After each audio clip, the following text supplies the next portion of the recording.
All right, we got social evolution and history, studies in the evolution of human societies. This is the Moscow Uchitel Publishing House. Is that word? Uchitel, Uchitel, something like that. All right, this is March 2019, volume 18, number 1. All right, Native Relations in Early British North American Emergence of Imperial Ideas. Ooh, that sounds interesting. Oh, it's all written by Russians. All right.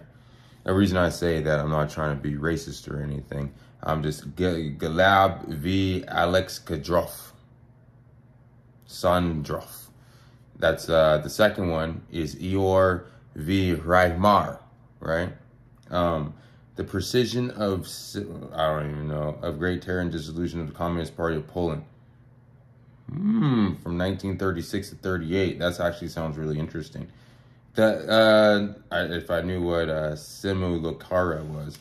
Okay.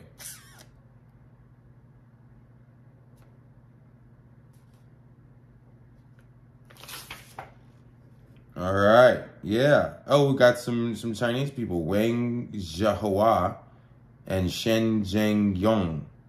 Well, they might actually still be Russian. Russia's huge. All right, let's get into it.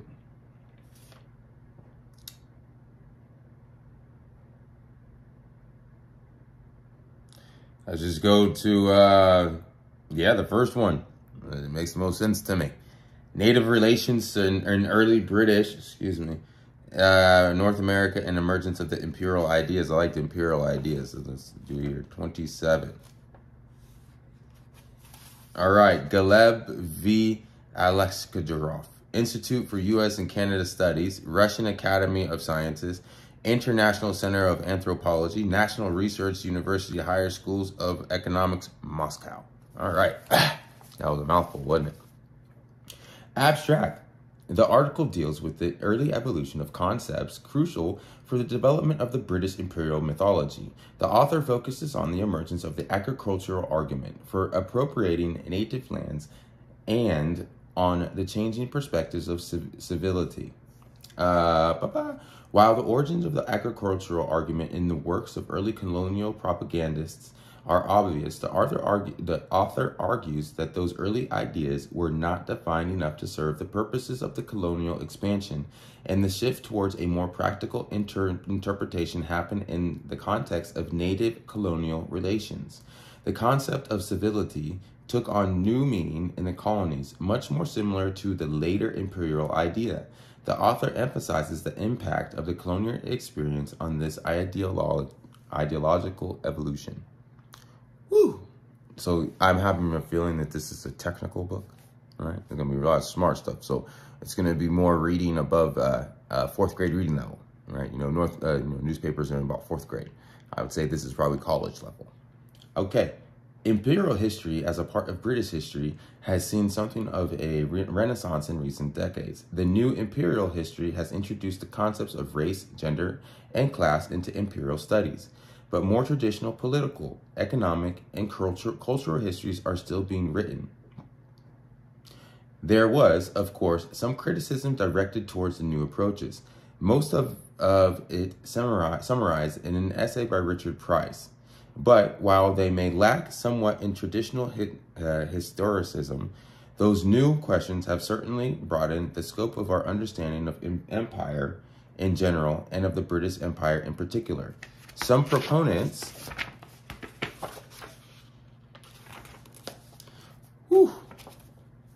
of new imperial history see even greater potential in it. Kathleen Wilson, one of the most widely recognized scholars in the field, considers it a way of reinventing history itself. The emergence of Atlantic history has also created a new perspective for understanding the empire, though it also focuses primarily on cultural phenomena, ideas, perceptions, and power distribution. However, despite that abundance of existing scholarship, there are still a few blank spots which the new approaches seem to ignore. One can point to the still prevailing Europe-centric perspective while acknowledging the importance of indigenous cultures and their agency is certainly a welcome development. The overall perspective remains at its core, a British one, or to the tendency towards viewing the dominant imperial culture as monolithic, lacking any internal diversity.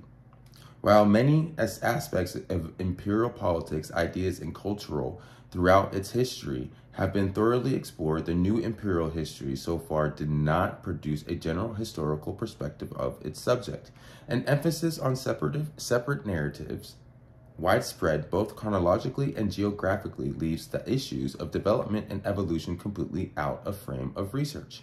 It is somewhat telling that the seminal work of The Ideological Evolution of the British Empire was written by David R. Talmage, a scholar primarily associated with Atlantic history and intellectual history.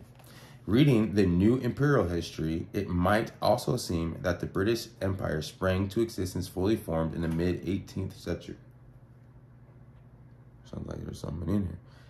Mid-18th century. The 17th century is almost always forgotten or barely glanced over in works with a chronological and geographical scope. That's interesting. I never would have thought about that. Okay.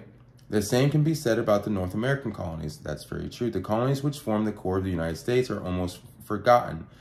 That is very true because we never talk about the colonies, really. We talk about the United States, but never the colonies, which they were completely different in the beginning. Perhaps because traditionally, those were regarded as part of American history and were the focus of American historiography.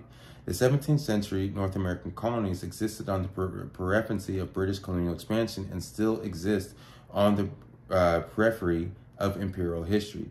We will attempt to explore the role of the North American colonies in the evolution of ideas and concepts of empire in the 17th century, focusing on the justifications or proper appropriations of indigenous lands and the concepts of civility.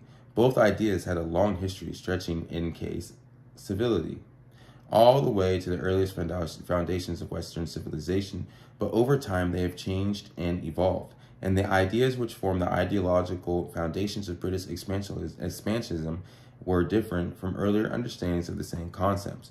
We will attempt to trace the evolution of these ideas in the context of American colonies, placing the North American colonies within the general framework of the development of the British imperial narrative.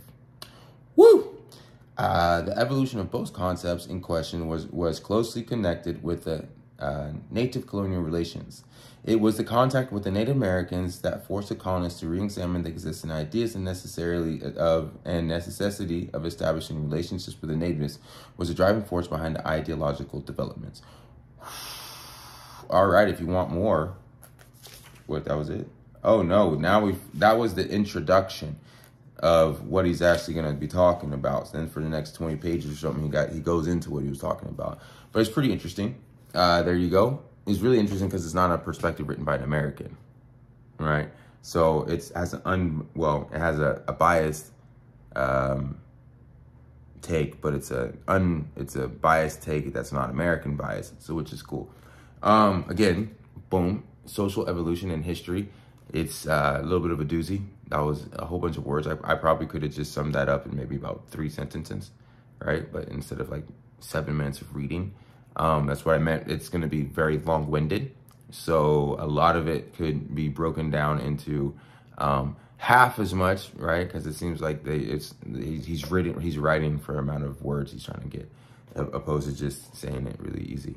However, I could be completely wrong because maybe I'm just not that smart. So if you're smarter than I am and you would like to read this in its entirety and learn more about social evolution and history, then click the button below and I'll try to have this book up on Amazon for you that you can purchase it. And I don't have time, I'm sorry, but eventually, maybe in the future, maybe I'm like 40 years old when I'm a little bit smarter, then I'll come back and I'll read this and take my notes and everything. All right, have a great day.